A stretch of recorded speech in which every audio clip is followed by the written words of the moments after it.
Hello, my name is Mark Douglas and I'm the author of The Disciplined Trader and Trading in the Zone. I've been a trading coach since 1982, and over the years I've worked with some of the industry's biggest hedge fund and money managers, as well as some of the exchange's largest floor traders. I know that all of you want to experience consistent results from your trading. In other words, you want to be able to generate an income you can rely on. However, one of the major obstacles in trying to accomplish this objective is in the area of trade execution. To produce a consistent income, a trader has to be able to execute their trades without making any errors or mistakes. In other words, trading without hesitation, reservation, or internal conflict. Basically, all of the errors we are susceptible to are a result of a lack of confidence, or more specifically, trading with fear. What most people don't realize is that trading without fear is actually a learned trading skill, a skill that has to be cultivated and is the primary difference that separates the professional from the typical trader. In this series of DVDs, I'm going to provide you with the kind of insight, understanding, and specific mental techniques you'll need to learn to trade without fear, so that, like the professional, you can move in and out of your trades with the kind of confidence and ease that will allow you to take full advantage of your wise trade or any other trading methodology. Yeah, good morning. And also, too, how many people came from the West Coast or in the West Coast time zone? Yeah, it's like the wise trade people picked me up at 6:30 in the morning, which was 4:30 in the morning for me. So when I say that, when I say this, we're here for you, and to ignore the cameras, ignore the environment, I really mean that. But at the same time, I want you guys to help me a little bit, okay? It might take me a little bit, to get going, because I'm not used to doing presentations at 6:30 in the morning my time or 7 o'clock in the morning my time. But anyway, what we're going to do is we're going to go through the process of learning how to think like a professional trader. Why would we want to learn how to think like a professional? Anybody got any ideas? What's that? Make some money. Make some money. But you don't have to think like a professional to make money, do you? What does it even imply? What does it imply to think like a professional trader? I mean, let me ask you this. How many you guys have, I don't know what your trading experience has been in terms of the number of years you've been at it, or kind of give me an idea of the demographics here of the audience. I mean, how many people have been trading for more than 2 or 3 years? Most everybody? Then less than 2 years? Kind of new people? Oh, okay. So we've got about half and half. What would it mean to you guys to say, well, let's think like a professional trader? You're not thinking like an amateur. What's that? Not thinking like an amateur. Okay, that's good. But what are the implications of the difference between a professional and an amateur?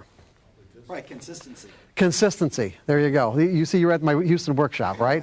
Yeah, consistency. Exactly.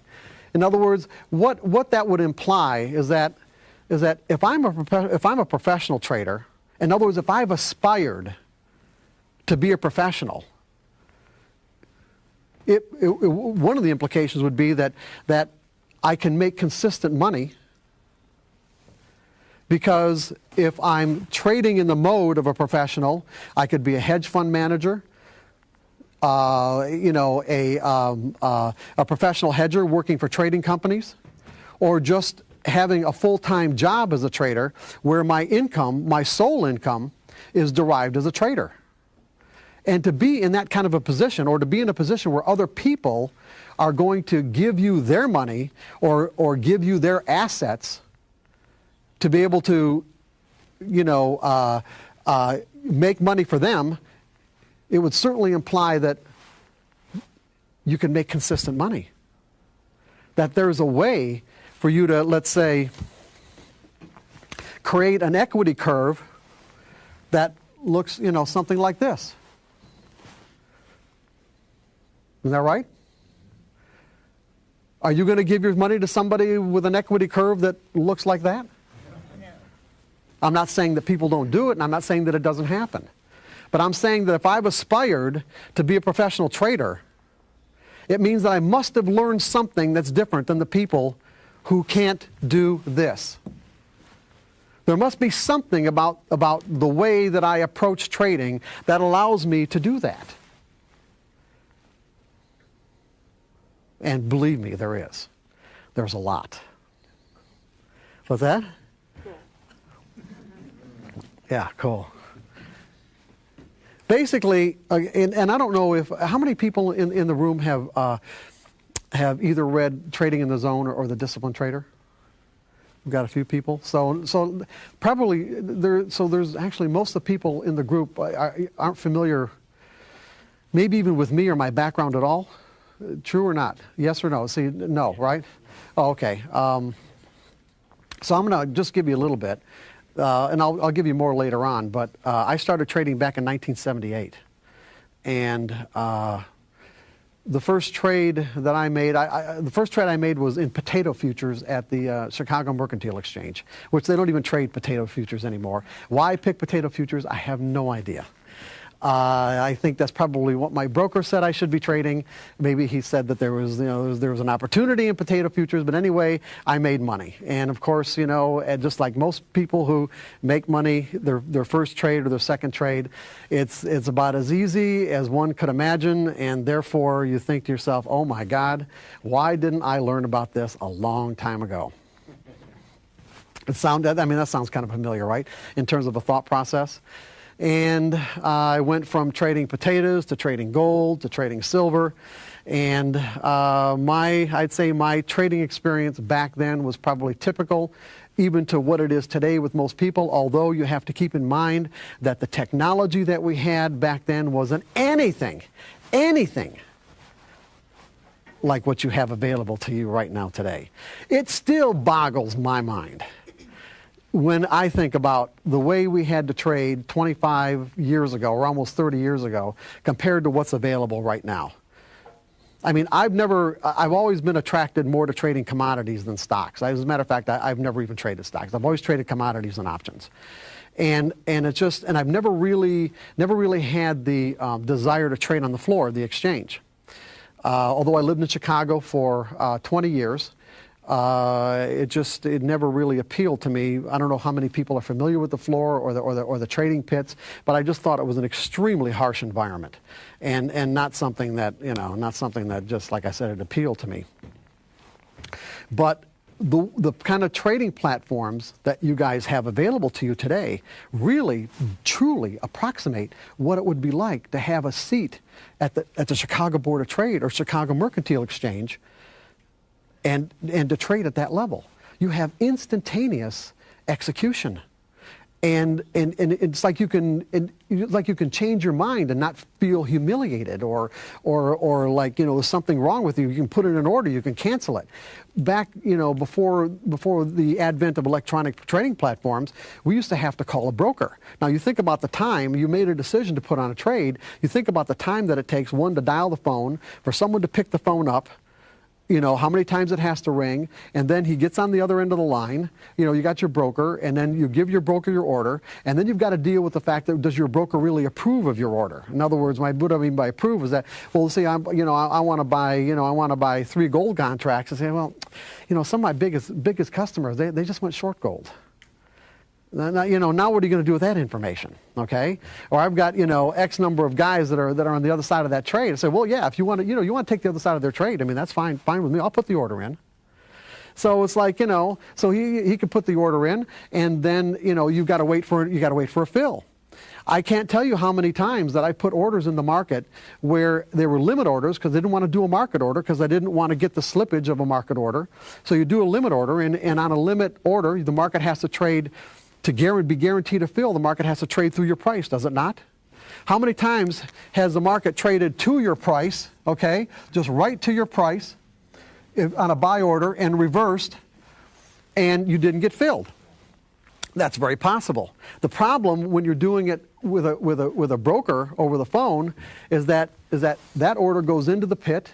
It goes to an executing broker in the pit itself. So you've got a runner, and the order's got to go back to the runner, back to the phone bank, back to the broker, and the broker calls you with a fill. You're talking several minutes. Now, what if you're in a situation in a fast market where the market actually hit your price? You may have gotten filled, but you really don't know. You don't want to put a stop in the market because you don't even know if you're in or not. And the market's screaming, let's say, even in your favor, and you'd like to take profits, but you still haven't gotten your fill back yet. You don't even know if you're in the market. This is the kind of stuff we had to deal with all the time. All the time. It was a completely different world. Not only that, the only information that we had available to us was open, high, low, and close. That was it. Open, high, low, and close bars. And we used to have to get those unless we talked to our broker and pestered them, X number of times a day. You get it through the Wall Street Journal. We used to have to keep our own daily charts. Intraday stuff was just like non-existent. So anyway, I started trading like that. I went through, I don't even remember what my first trading account was. I think it was around $20,000. I lost all of that, and then, saved up some money and opened up another one for around 15, lost all of that, and then went to another broker, and I'm thinking this guy doesn't know what he's doing, and I'll find somebody who does.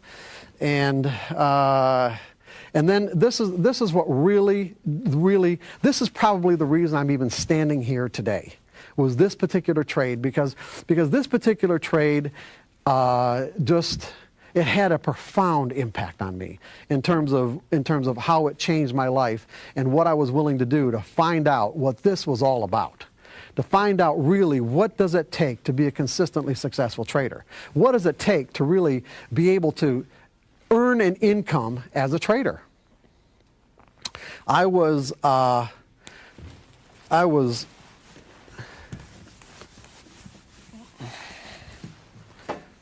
long silver. This would have been back in right around 1980 or 1981, 1980, I think. I was long silver at around $9.75 an ounce, and there's two 5,000 ounce contracts at the COMEX. In other words, I was long 10,000 ounces of silver at $9.75 an ounce. And right after I got into the market dropped about 20 cents on me to about $9.55. So I was down $2,000. And my broker said, well, okay, here's what we're going to do. Instead of getting out, we'll put you into a spread. And so what we'll do is you're long 10,000 ounces of silver in New York. We'll go short 10,000 ounces of silver in Chicago, because you could trade Chicago silver at the Chicago Board of Trade. Everybody with me on this? Just want to make sure that you guys are all with, even though I know many of you are stock traders, the concept is the same, okay? So I'm long 10,000 at 975. He puts me short 10,000 at 955 in Chicago. So I've got this spread going on. And then he said, well, when the market goes back in your favor, we'll just take the short leg of the spread off. Now, keep in mind, back then, you guys are. What do you typically pay for commissions, even in commodities, or even I don't know what you'd pay for stocks, but typically the average commission is about $4 to $5 a round turn, right? That's what you'd expect to pay. No, what are you paying? Less? No, more. More? Round turn? Wow, really? I got the lowest. Well, you're in the Dow. You're in the Dow Mini. What are you paying for the Dow Mini? 11. 11. Oh, that's as low as it started at like 30. Oh, okay. Well, anyway, then 11. 89 back in the day. Oh, okay. Well, back then, back in the 80s, how much do you think we were paying back then? Come on, give me a guess. Come on. Guess. What? Yeah, 125. How's 125 a round turn? Yeah. Per contract. Yeah. So in other words, for me to put this trade on cost me $250. Yeah. Okay. When he put this one on right here, it cost me another $250. And then he said, of course, that when the market goes back into my favor, he'll take the short leg of the spread off, and I should be all right. So that's exactly what the market did. The market went back up to right around the 975 area. He took the short leg of the spread off, and then the market immediately dropped back down another 20 cents and put the short leg of the spread back on again. So that's another $250, okay? Plus, he just locked in, when he took this off, first of all, he locked in a $2,000 loss by putting this trade on. When the market went back up to 975 and he took this off, he locked in another $2,000 loss. And then when it went back down again, he put it back on and locked in another $2,000 loss. Now I'm down $6,750. Okay? And then, of course, it happened 2 or 3 more times. Now, from the market's perspective, all the markets, the silver market's just in a trading range. That's all it is. It's just in a trading range. But I didn't know how to read chart patterns at the time. I didn't really understand what was going on. I was just listening to him. And so what he was doing was just taking advantage of the fact that it was going back and forth between support and resistance and generating commissions for himself, okay? That was it. That's basically, he was just turning my account.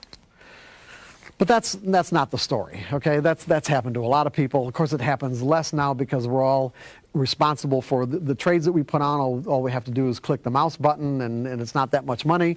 But here's the story: is that as these losses are mounting, okay, and I can't sleep and getting real stressed out. You know, I wake up one morning and I thought, you know what, this is it. I just can't take this anymore. I just can't take it. And so, you know, when I got to work, I called them and I said, you know what, just get out of the whole damn thing. I just can't do this. So just liquidate the position. Does anybody remember the Hunt Brothers silver debacle?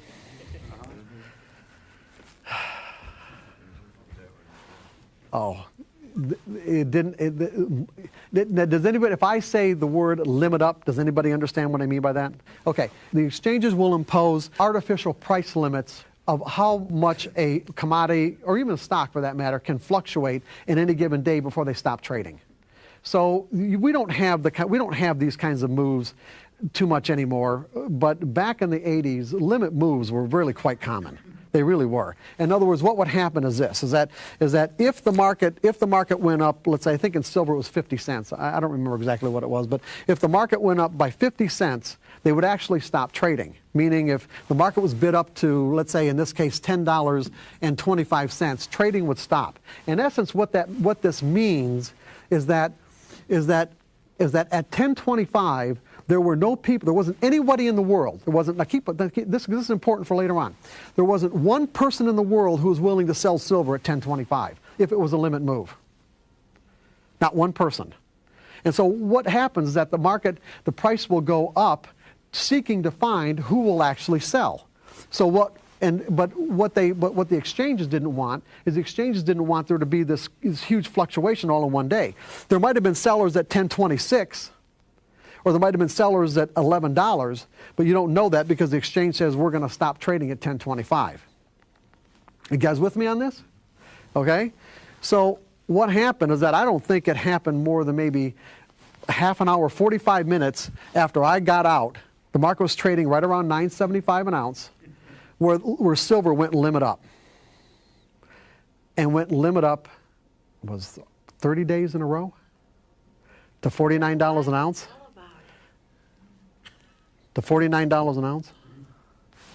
I was looking now. Think about this. Okay, now think about being in this kind of a winning trade. Now, when we're in a winning trade, the market almost never goes straight up, and it never goes straight down. There are rare occasions, of course, like in this case, when it does.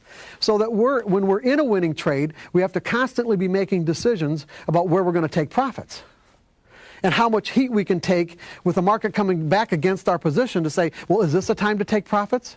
Or am I going to let it come back a little bit further? Am I going to come back a little bit further against me? Because, well, is this normal retracement, or is this more significant, okay? Is this a little bit of a profit-taking retracement? Is it more significant? Should I get out now? Do we have more left? Are we going to make new highs? You got to be making all these kinds of decisions. And it's very difficult, as we all know, right? See, in this case, I didn't have to be making any decisions because the market went limit up 30 days in a row. Boom, boom. It was like, go ahead. Were you out, or were you still? I was out. I just got out like a half an hour before it happened. So you were just going, oh my God. Oh, yeah. See, the problem is I couldn't even get back in because there wasn't anybody willing to take the other side of the buy orders. On a limit move, you can't get back in. So I sat back and watched in complete agony. I mean intense agony. Did you throw up? I didn't throw up, but you know, it's like maybe I almost did. I don't know. Go ahead. Why didn't you get out? You said you had 5 contracts? No, 2. Two. Why don't you just take one off the table, let the other one run for another day? First of all, Jerry, you're assuming that I knew that this was going to happen. No, I'm assuming that getting out all at once takes you out of the play completely. Jerry, have you ever been in a situation where you really lost a ton of money and you just can't deal with it anymore? Yeah. Well, that's where I I've was been in at. a situation where I've been down a lot of money. Okay. I didn't lose because that's on paper. No, well, commodities, no. With stocks, you're right. With stocks, it's technically on paper. When you're in commodities, the money's out of your account. It's gone. It's gone at the end of the day. Okay, it's not. This is not paper money. This is real money. Are you with me on this? Yeah, I'm understanding you. Okay. So I wasn't looking at like I said, paper losses. The money was out of my account. So I had enough. I couldn't take it anymore. So when you think about it in that context, when you just made up your mind that I just can't deal with this anymore, it doesn't even occur to you to get out in stages. Why would I get out in stages when I've already gone through a week and a half of this back and forth, and and it's virtually wiped out my account? Because by then I probably would have had to put more money, even for me to take just one contract off and leave one on, I probably would have had to put more money in the account. And there just wasn't any point in doing that.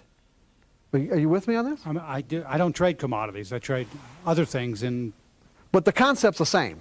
except it doesn't come out of my. It's, as you said, it's a paper trade. Yeah, you already own. You own stock. You own an asset. I own. And if you want to hold on to that asset until it goes down to zero, that's fine. Okay, your money is not flowing. In a sense, money's flowing out of your account, but not in the same way it is with a commodity. No. Okay, I have to pay that money right now. You're just losing the value of an asset. I actually have to pay that money, and it comes out every single day.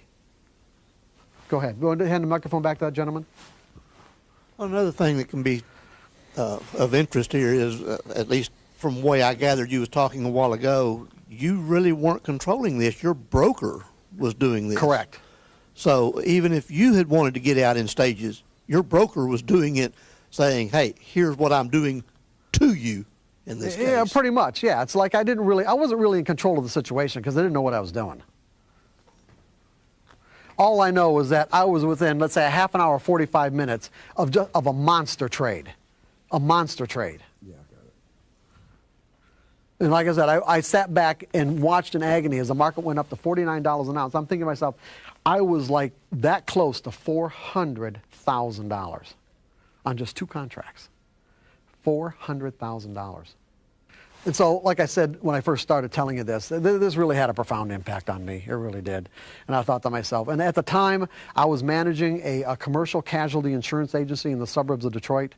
Not really, I thought that's what I wanted to do. I didn't really know what I wanted to do, but, I aspired to management. I was very successful. And, at the time, even back then in the late 70s, early 80s, was making a 6-figure income, and I was only in my early 30s.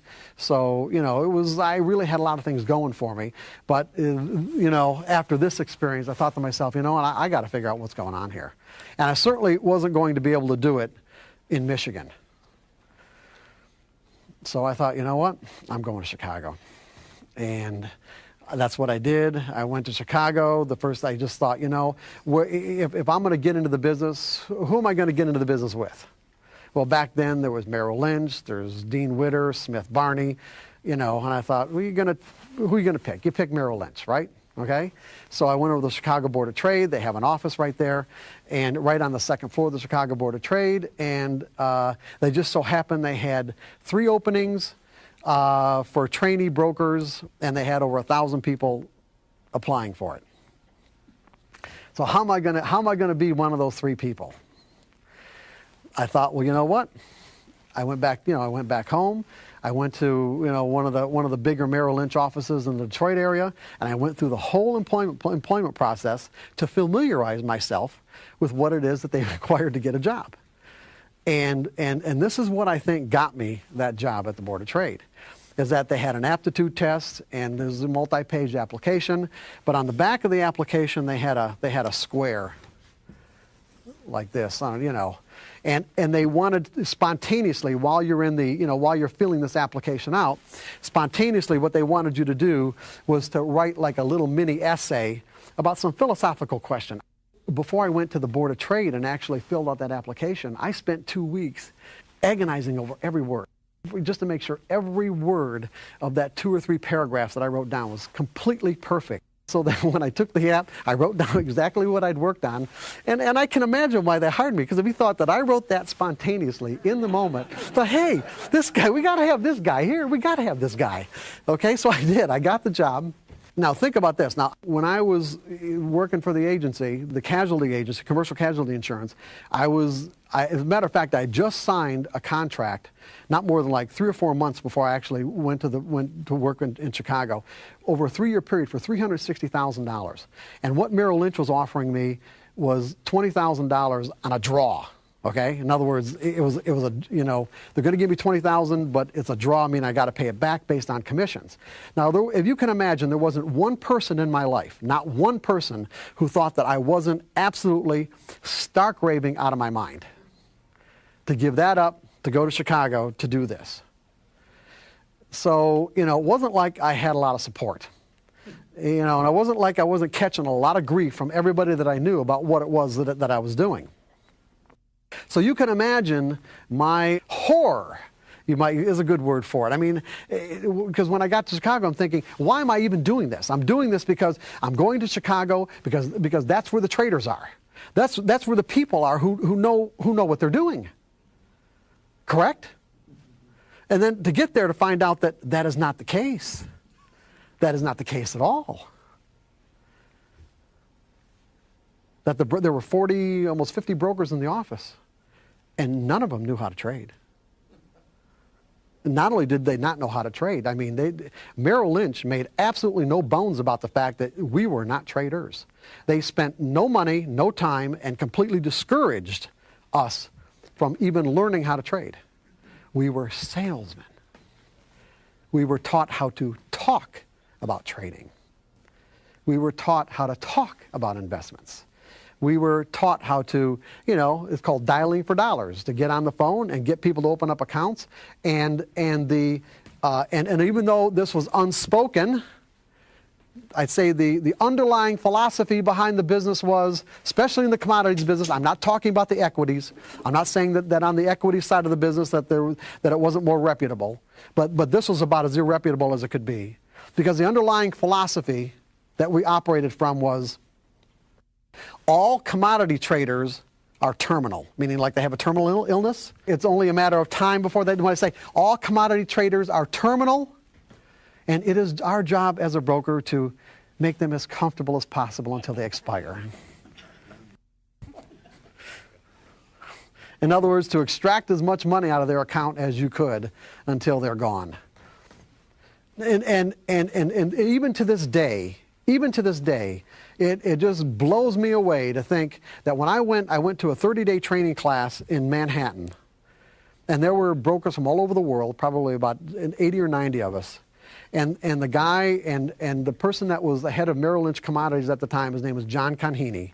And when he came in to address our class, and to this day I don't know why he did this, but he said hi, and he started out with these words: the average Merrill Lynch customer loses all their money in 6 months. And that was the truth. Commodities, not equities, commodities. And that was the truth. That was about what it was. It took about 6 months for people to lose their account, and you just, like I said, you just go to the next one. So here I left this 6-figure income to go to Chicago to learn about this business and this industry, and here I'm in a situation, and it's like, it was, like I said, it was appalling, absolutely appalling. So I thought, well, okay, I'll make friends with people on the floor. They must know what they're doing. The floor traders know what they're doing. Well, I found out that wasn't necessarily the case either. Now, it doesn't mean that the floor traders didn't know how to make money. And this is, I'm not going to get into this because we don't have time. But even though what you do is called trading, and what they do they call trading, the way and the mindset that you have to make money couldn't be further apart, even though they're both called trading.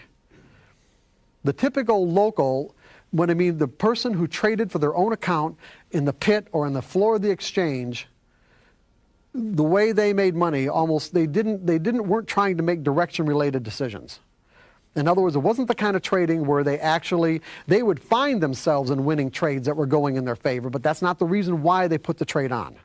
And like I said, I'm not going to get into the specifics or dynamics of it because it'd take me too long to explain. It just isn't necessary for right now.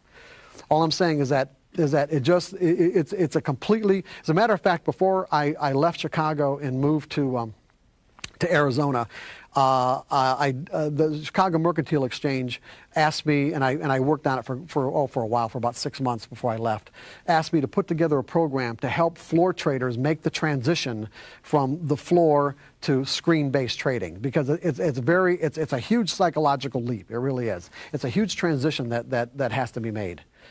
So what I'm saying is that, not knowing that before I got to Chicago, it was like, here I'm in a situation where I really didn't know anybody who really knew how to trade, or at least knew how to trade in the sense of creating that consistency that we're looking for. It doesn't mean that people couldn't make money. People were making money all the time. It's just that, what's the point of making money if you're susceptible to giving it all back? In other words, if this is your equity curve, and then all of a sudden you're experiencing these huge losses and huge drawdowns, not only is this certainly damaging financially, but it's also damaging emotionally. And it can be very difficult to recover from. These are what I call the boom and busters. Okay, you basically had traders that fall into 3 categories as far as equity curve is concerned.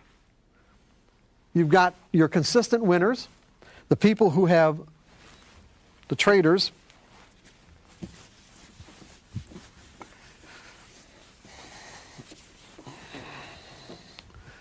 you've got your consistent winners. Now, it doesn't mean that there aren't drawdowns here, okay? But what do you think these drawdowns would be a reflection of for the consistent winners? Consistent winners take losing trades all the time. But their drawdowns are a reflection of what? Anybody got any ideas? Good money management skills. Yeah, money management skills. Capital preservation. Okay, these are 2 good answers, but not the answer I'm looking for. Their drawdowns are simply a reflection of the normal losses that any trading methodology will incur. There is such a thing as normal losses. You don't have to write this down, because we're just starting to scratch the surface. We are going to go into this in far more detail later on. So, I mean, if you guys want to write it down, that's fine, but it really isn't necessary. Okay? Normal losses that any trading methodology will incur. Then you've got people who learn something about how to trade, who acquire a good methodology where it is possible, based on that methodology, to experience a consistent income, but your equity curve might look more like this.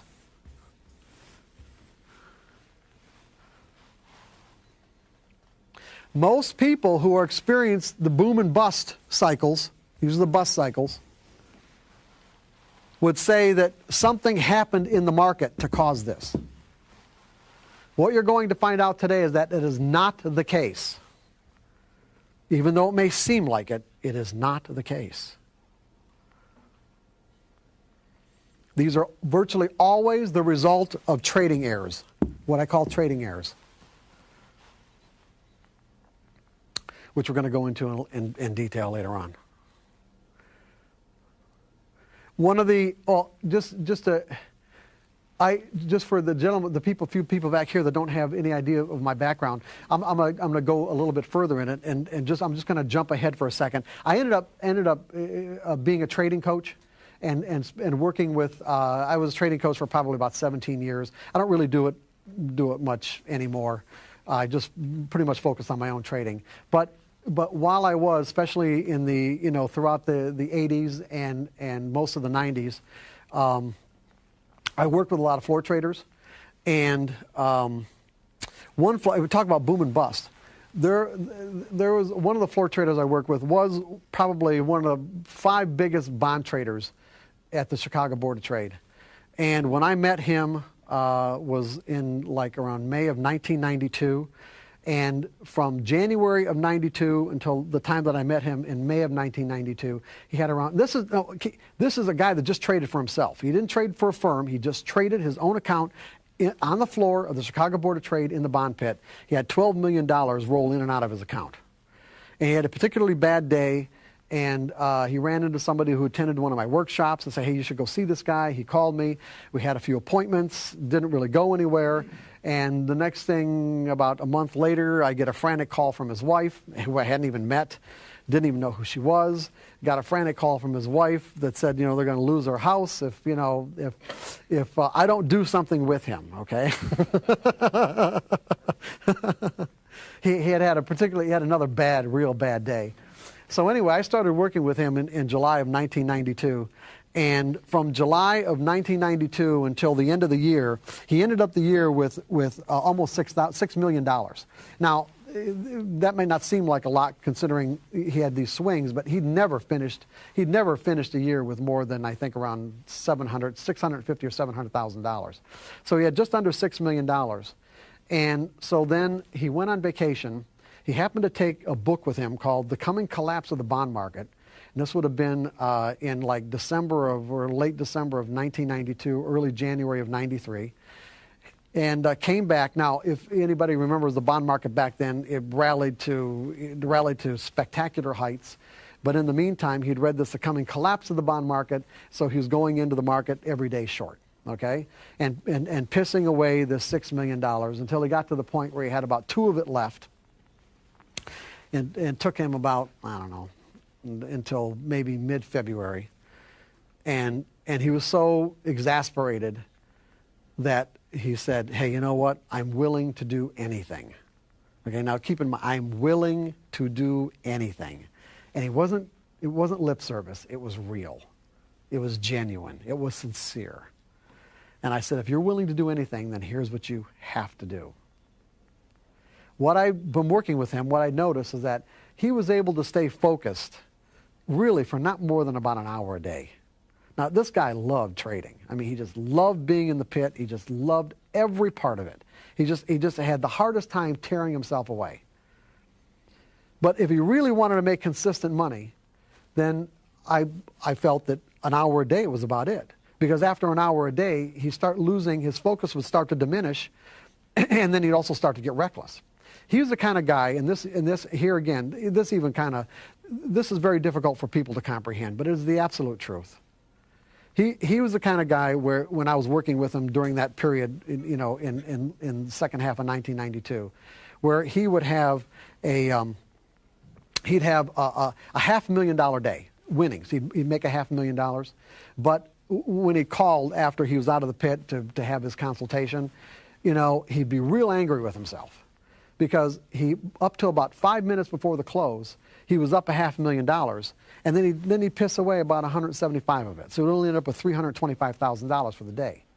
Now this is just like a normal guy like us here in this room with $325,000, and this was not an abnormal day. But he's real angry with himself because he pissed away that 175. And then the next day, he'd do about the same thing. He'd make 400 and piss away maybe 2 at the close. And then the next day, he'd make, 350 and then piss away another 150. He's got spectacular wins up until Friday. But this accumulated anger that he was building up throughout the week, Monday, Tuesday, Wednesday, Thursday, by the time Friday rolled around, he'd lose $1.5 million. And then start the cycle all over again.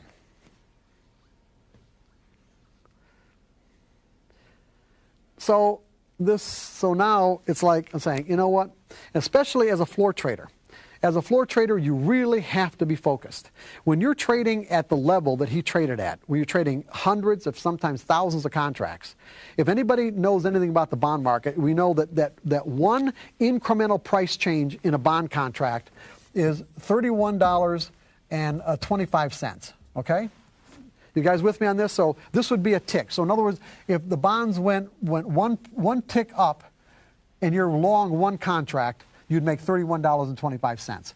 If it went down one tick and you were long one contract, you just lost $31.25. he would trade 1,000 contracts at a time. That means one incremental tick price change was $31,000, $31,250. Now, if anybody's ever watched the bonds move, you know that it can move 5, 10, 15 ticks like that. Not only that, there can be what's called price vacuums. Everybody familiar with a price vacuum? You know what I mean by price vacuum? It means that if the bonds are at let's say 106, 106.10. You guys are probably not familiar with bond prices. 106.10. That was the last posted price. That something can happen, and you're long.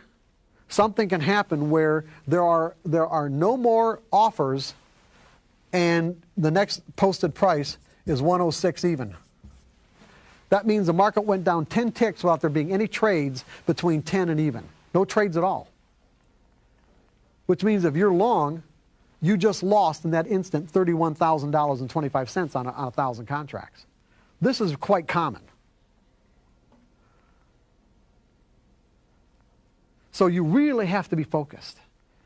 It would be like when you're trading at this level, I would make an analogy. It's almost like, there's a couple of analogies. One, it's like if you're in an NBA playoff, it's the finals, it's the last game, 7 games, it's 7-game NBA finals, 1 minute left, the score is tied. The coach is going to send somebody in who's really focused. If the coach thinks you're distracted and you're not on your game, you think you're going to get in that game? This is the way to be in these kind of circumstances in the pit. That's the kind of mindset that you had to maintain. Because even if you were distracted and turned away, there could be bids and offers that would have gotten you out of your trade that all of a sudden dry up. Meaning when guys are bidding and offering in the pit, they're using hand signals. And they're telling you they want to buy or they want to sell and how many. And there's hundreds of guys all around screaming. Now these bids and offers can dry up because when you make eye contact and you point, you say, okay, we've got a trade, and then you write your trade down on your trading card, or now it's an electronic handheld device. But otherwise, you make a trade, and then you could be out of your trade and take your profits. When these kind of things happen, these price vacuums, you could be in bad shape, and just be a matter of just a momentary look away. The guy that you were going to use to get out of your trade is gone now. He put his hands down. Uh-oh, I'm in trouble. Well, what I found is that he could maintain an ideal mindset for about an hour a day. And so that's what I said. If you're really sincere, if you really want to do anything, you can only trade an hour a day. And he agreed to it. And he said, what hour a day? I said, it really won't matter. And it really didn't. He was convinced initially that what hour he went in would make a big difference. It really didn't make any difference at all. He was so good. As a matter of fact, there were other bond traders that I work with that said that watching him trade would have been the equivalent of like watching Michael Jordan play basketball. He was that good. And so he did. He went in just 1 hour a day. And because he knew that he only had that 1 hour, he was really focused, and he was averaging $175,000 for that one day, or for that on an average for that 1 hour per day. Okay, but that would be an example. He would be an example of an extreme boom and buster. Everybody kind of have that concept down in their brain about boom and busters, okay? And then what you have is the consistent losers. People whose equity curve looks like that. Now, just to get back to my situation, when I went to Chicago, I'm thinking, okay, I've got quite a bit of money. I sold my interest in the agency, but at the same time, I had a pretty expensive lifestyle, as you can quite imagine.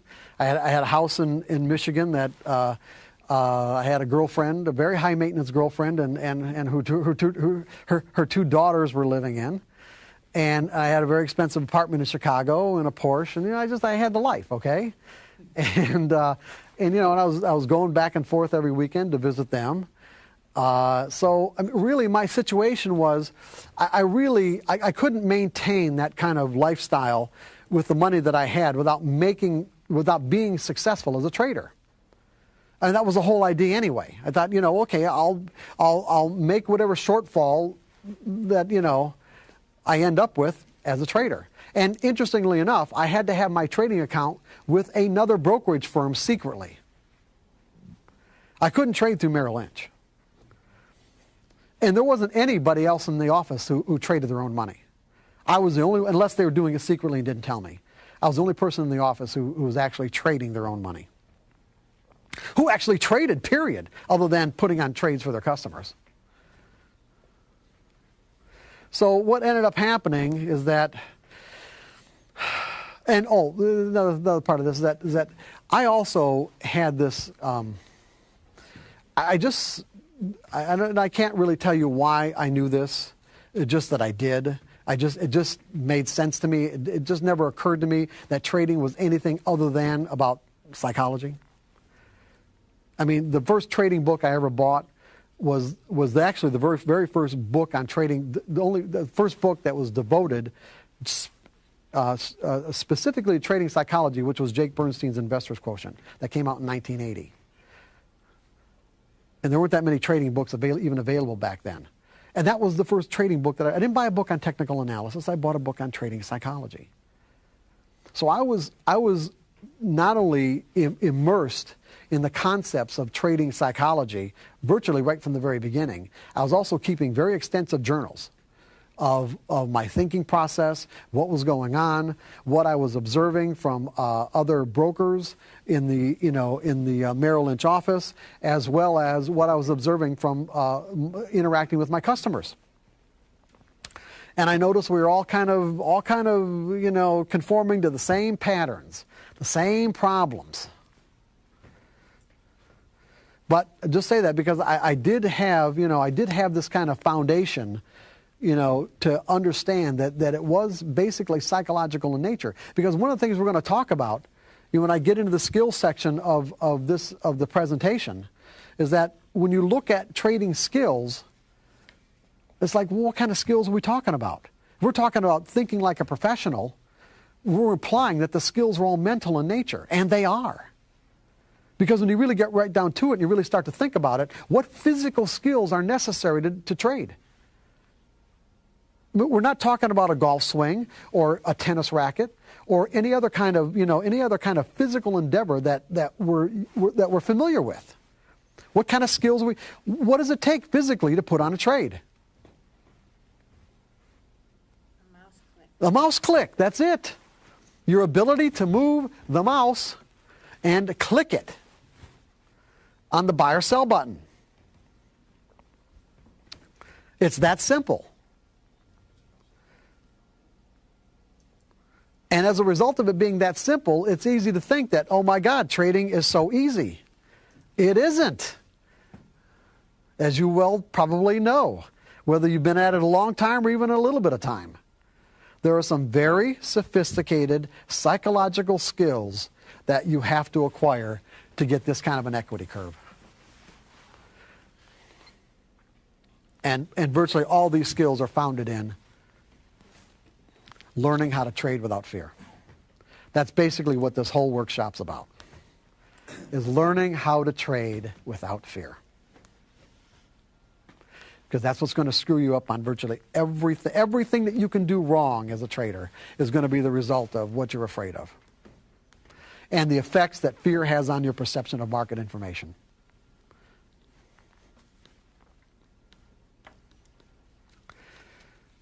So with my situation, it's like here I'd given all this up to go to Chicago to learn how to trade, to find out that the only people who really knew how to trade back then were people that I didn't have access to. Meaning there were some big names in the industry who never really took the time or expended the effort to find out exactly what it is that allowed them to create a consistently rising equity curve. What they would say is, well, yeah, you got to go with the flow. The trend is your friend. Cut your losses, let your profits run. You know, there's all these neat little phrases, but it's like, who in the hell knew what that meant and how to do it? Yeah, it sounds great. Cut your losses, let your profits run. Oh, you know. Even cutting your losses can be extremely difficult to learn. Letting your profits run can be 10 times more difficult than learning how to cut your losses. In fact, it's one of the most difficult things to acquire in terms of a skill is learning how to let your profits run. So it was like all this was kind of building up, and my lifestyle was draining my money away.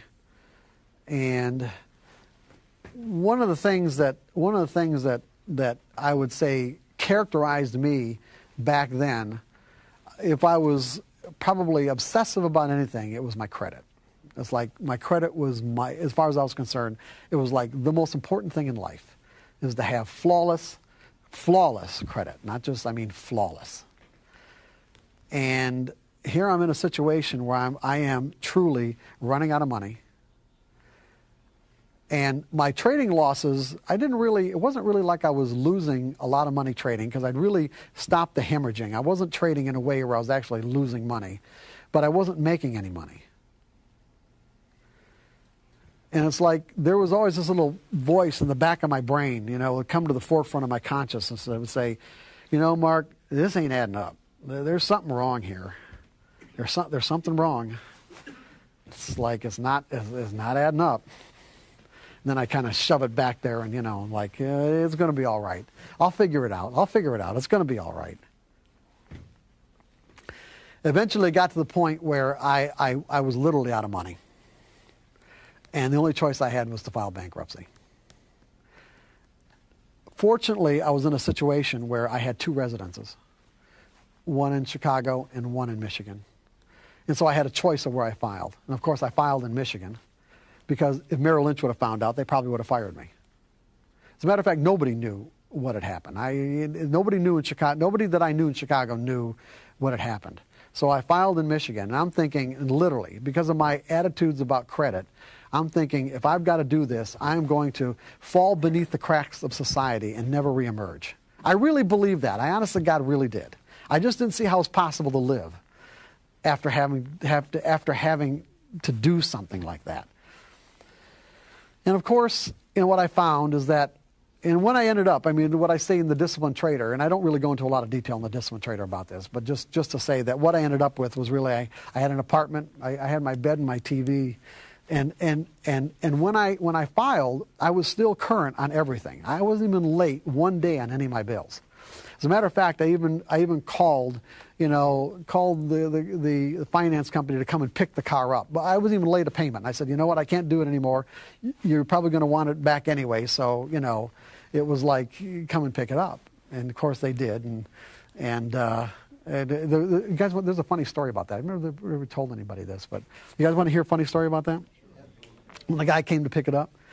And so I'm thinking, you know, because we're in front of the apartment building, and I'm thinking, well, if he's going to pick this up, you know, then I ought to get some sort of receipt that it was in perfect condition, you know, because I don't know what the hell he's going to do to it on you know, I mean, I don't know. So it's like, and the guy wouldn't give me a receipt saying that, and so I wouldn't give him the keys, and so, you know, so he called his boss, and I heard his boss on the other end of the line screaming at him, you do whatever he wants to get those keys, you know. It's like, and he said something else I'm not going to say for this you know, for this particular presentation. But yeah, it was like, you know, they just you know, someone's willing to give you the car, but they don't even have to go repossess it. It's like, you know, hey, give them the receipt.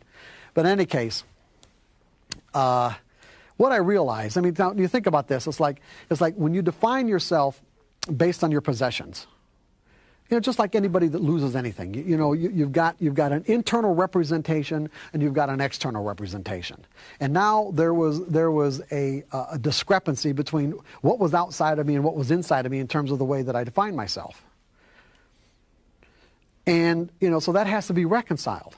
And what I realized, you know, and it didn't even really take that long. I don't remember how long it took, but it was like, one, I still had my job at Merrill Lynch. And so as a result, I mean, it's like I'm starting thinking, okay, well, things are going to be all right. I was in my worst fear. I mean, that was my worst fear. I mean, when the fear would creep up into the forefront of my mind, I was like, that was my worst fear. Now I'm in it, and I'm realizing that, I think I'm going to be all right. I'm healthy. I can still think. I'm going to be all right. And when I came to this realization that I'm going to be all right, this is when things change for me as a trader. And this is the interesting part about my situation that most people don't have the benefit of experiencing.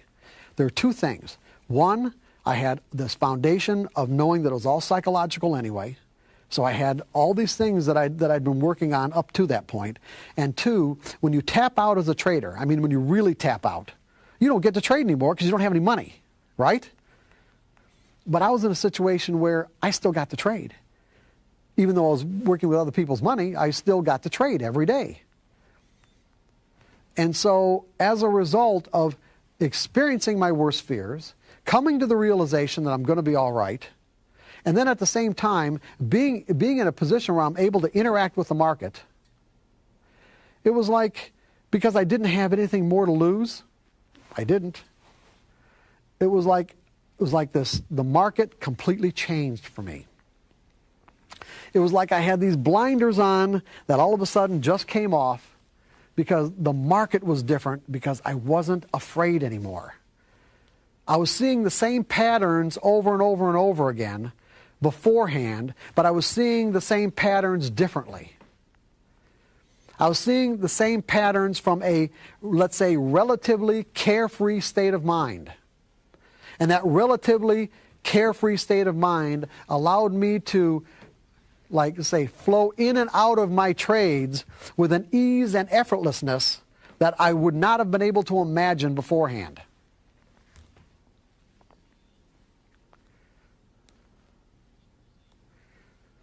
And then what happened is that I started making consistent money for my customers. And there's even, there's one really, as a matter of one really good story where, I mean, there are a lot of good stories that I can tell you about my customers at Merrill Lynch. But in one case, I inherited this guy who at the time was the head of the state of Illinois' mainframe computers, and he was from India.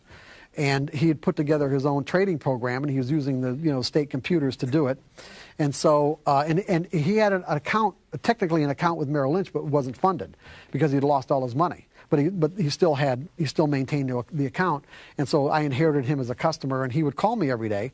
And he was just like, and all he would say to me is like, I'd pick up the phone. He wouldn't say, hi, how are you? He'd say, give me data. Like give me the high, low, and close. And, so we interacted like this for a long time. Well, he came up with his own day trading system that eventually, well, because he and I started working on it together, he had the internal program for it, but he didn't have any money management parameters for it. So after about 2 or 3 months of working with him on it, we came up with some really good money management parameters. And then all my customers started trading it, and we were making consistent money day after day. Even to the point where Merrill Lynch was starting to take notice. Here all this whole his customer base is making money, and he got to the point where he's thinking, okay, all these people are now deriving this benefit from my work. I should be able to do it too. And he talked his wife into letting him put $5,000 into his account to fund his account. Now, I didn't know what happened to him. Why? I mean, not like we had personal discussions, so I don't know why he didn't have any money in his account. The guy was a maniac. It's like he put the money in his account, and 2 days later it was all gone. It was like he'd call me up and say, okay, do this. I said, well, wait a second. The system says to do this. He said, no. I don't care what the system says. This is what's going to happen. He didn't follow any of his own rules. Now here we had a track record. We had a legitimate track record, bona fide, real money. Day after day.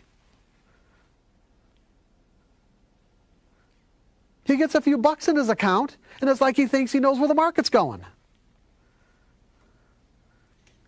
Like I said, he was gone in 2 days, and that was it. It was all over with, because at that point, he was done. I didn't get the system because it was in his computer, mainframe computer at the state of Illinois, and had no more contact with him. And shortly after that, ended up getting fired from Merrill Lynch anyway, because there was like one of these management consultants that came in from New York, and she was going around the office talking to all the different brokers because of whatever it was that they were trying to find out. And she got to me, and by that time I was already writing The Disciplined Trader. And I just I started very exciting to say, oh yeah, this is what I found out, and this is what I've learned. And her eyes lit up saying, this is exactly what we're looking for. And she was we talked for probably about an hour and a half, and she was all excited. And then she said, I got to go tell, well, I'm not going to say his name, the office manager, okay? And she walked away from me, walked over to the office manager.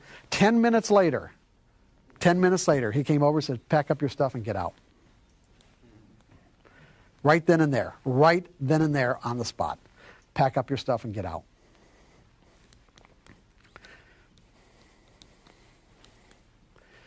So that's how I ended up actually being a trading coach, because by then, floor trade, because I'd made friends with floor traders. I was making friends to find out how they trade and that sort of thing. Well, they started coming to me for advice, even while I was at Merrill Lynch.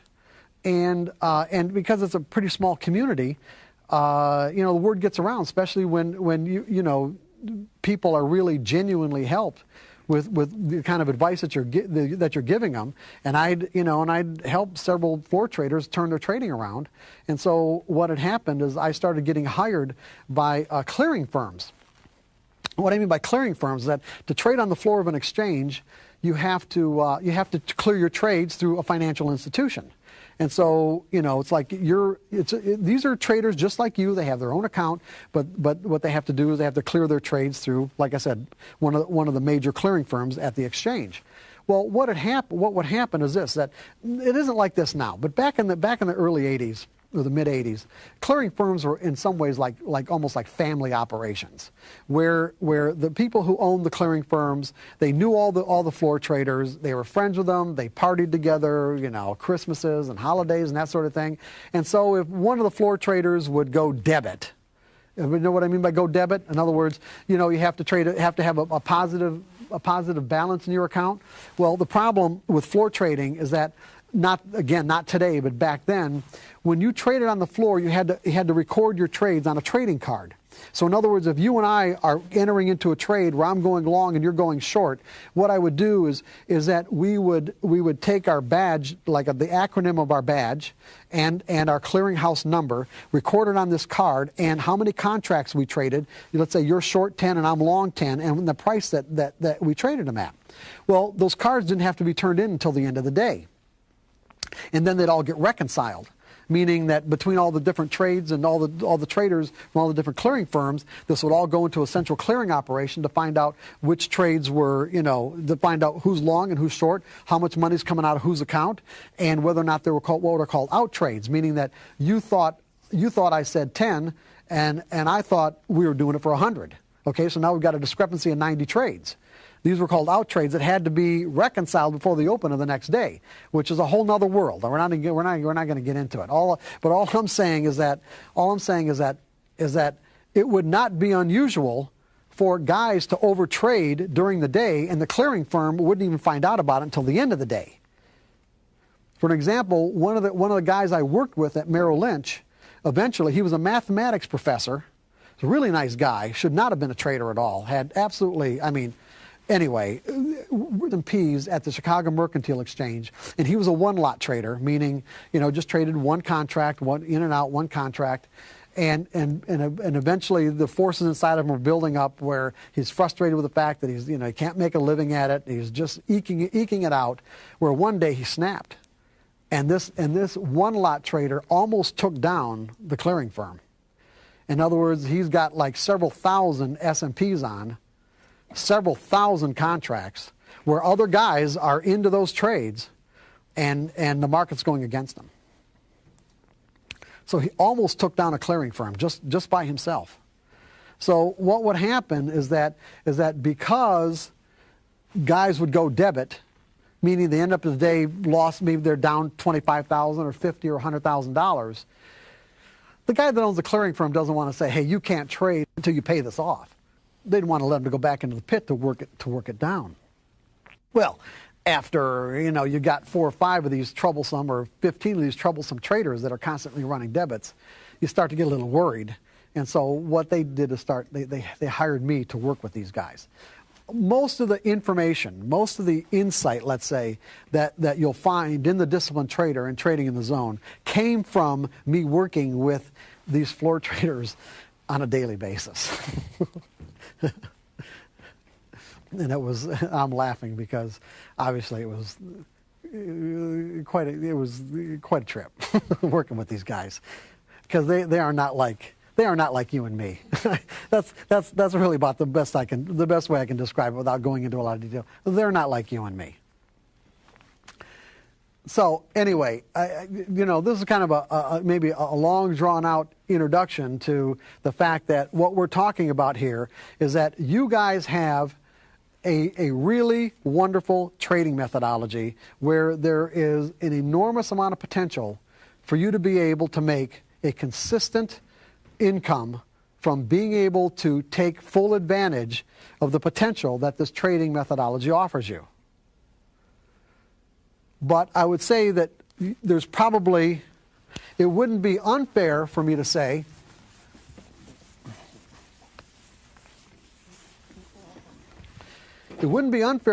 that there's probably what I'm going to call the profit gap. The gap between the potential and your bottom line results. This is the potential, and this is your bottom line results. Most people think that when they realize that this gap exists, that somehow learning more about the markets is what's going to fill it. And what you're here today to learn is that that is categorically not the case. You have to learn more about yourself and how you interact with your trading platform and the market to be able to fill this gap. There are psychological skills involved. And then when I talk about psychological skills, do anybody think of an example of a psychological skill? This is difficult. I don't think, I'm not saying that you should have the answer, but can you think of an analogy in maybe in other parts of the way we express ourselves that you can think of what would be an example of a psychological skill? Anger management. Anger management? Okay, good. Anybody else? Okay. What about a situation, and anybody watch Wimbledon here lately? Just it was on? I'm not a big tennis fan, but I just happened to be watching it. And because I knew that I was doing this workshop here, this is something that really sticks in my mind. What's the difference between let's say, here, this is even a better example. What's the difference between a pro basketball player who can stand at the free throw line and hit 20 in a row, even 30 in a row, where the thing about the variables are fixed. The line and the basket and the distances, they're all fixed. And they've got the motor skills to be able to hit, like I said, 10, 15, 20 in a row. But they get into a situation where there's 1 second left and the score is tied and this basket is going to win the game, and he chokes. That's a cycle. The guy that doesn't choke has a psychological skill that the other one doesn't. Trading without fear is a psychological skill. It is a skill that the professionals have acquired, and they have evolved beyond the typical mindset or the kind of mindset that the typical trader operates out of. So when we're talking about trading or thinking like a pro, that's exactly what I'm saying. I'm saying that you will evolve beyond the typical mindset so that you can take full advantage. If this line represents potential, that you can take the potential of your methodology so that you can take full advantage of your methodology. Because it has to do with your state of mind.